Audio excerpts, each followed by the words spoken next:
Hey everybody, I'm here with some fun with books. We have a lot of different books we're going to talk about today in the theme of survival. We talked a little bit about mountain climbing on Get Booked and sort of hiking, and so I was kind of continuing that theme. So the first book is called The Trail.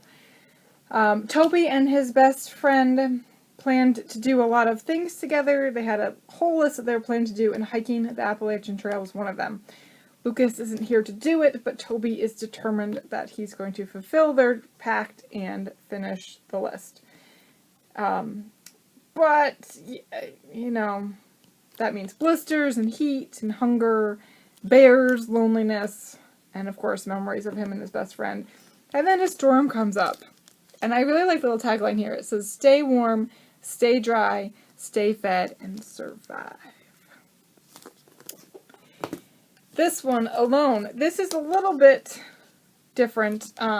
This is Megan E. Freeman. This is a novel set in verse. So it looks really big, but it goes fast. And the main character here is Maddie. Maddie planned kind of a secret sleepover with her friends, only her friends didn't show up. And this weird thing happens where everyone in town and the surrounding areas evacuate overnight, and Maddie wakes up and she's all alone. She has no idea what's going on, where everyone went. There is a Rottweiler here, George, and he's one of the neighbor dogs, and he keeps her company.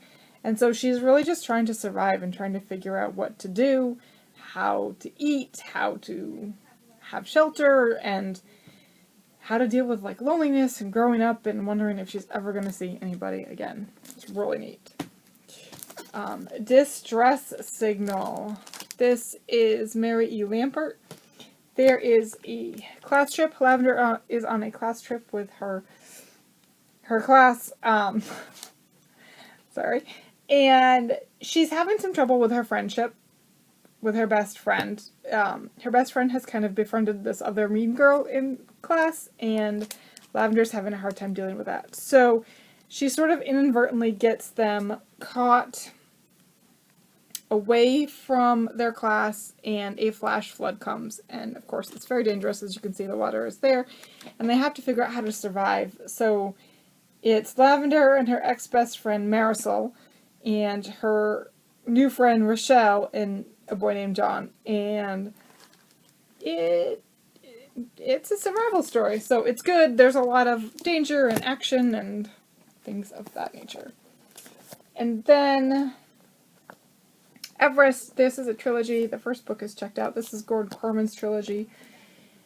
4 kids are prepared to go into the thin air to become the youngest ever to climb Everest, but they are not prepared for all the challenges that await them at the summit. Conditions are extreme. The supplies are low. One of the kids is trying to sabotage one of the other kids, and then the storm hits. So, what's going to happen? I love Gordon Corman because he writes a lot of action and danger, and you always want to know what happens next. So the good part is all the 3 books are out, so you can just read them one right after another and not wait, which is great. Alright, this one, Wildfire. Sam is at a camp, and a wildfire breaks out, and he goes back for something at his camp, and I can't remember what he goes back for, but he goes back for it, and the camp bus that is evacuating everybody leaves without him. So he's just like, so he's stuck in this wildfire. He's trying to figure out where to go, and he does end up meeting this girl, and together they try to figure out how to stay in front of the wildfire, or, as you can see, they're pretty much in the wildfire.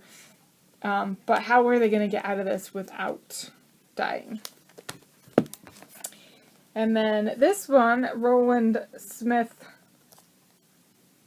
is Storm Runners. This is also a trilogy. All the books are out. Chase and his father are storm runners.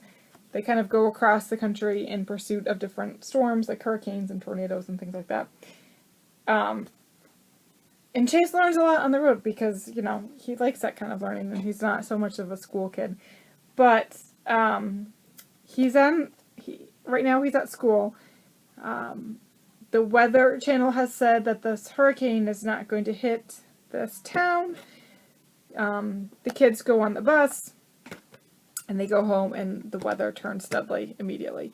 And Chase is trying to figure out what to do. He knows some survival skills from hanging out with his dad on their trips, and he's trying to figure out how to get people to safety. So, lots of danger in those two. And then this one, Alone in the Woods. Jocelyn and Alex have always been best friends until they weren't. But they're going on a family vacation, and a joint family vacation, and they kind of hope, Jocelyn's hoping that this will kind of mend their friendship. But Alex still is not really herself when they get to the cabin, and Jocelyn's like, I don't know what to do. But on a rafting trip, things go really wrong. The girls' tube tears, it leaves them stranded in the river, and they are lost. So they have their swimsuits and water shoes and a wet backpack, and they have to face a lot of different difficulties. They have to figure out how to get home, they have to figure out where they are, and, you know, can their friendship survive being lost alone in the woods? Of course, it gives them some time also to talk about things there. So, there you have it. There are some survival books, and we'll see you soon.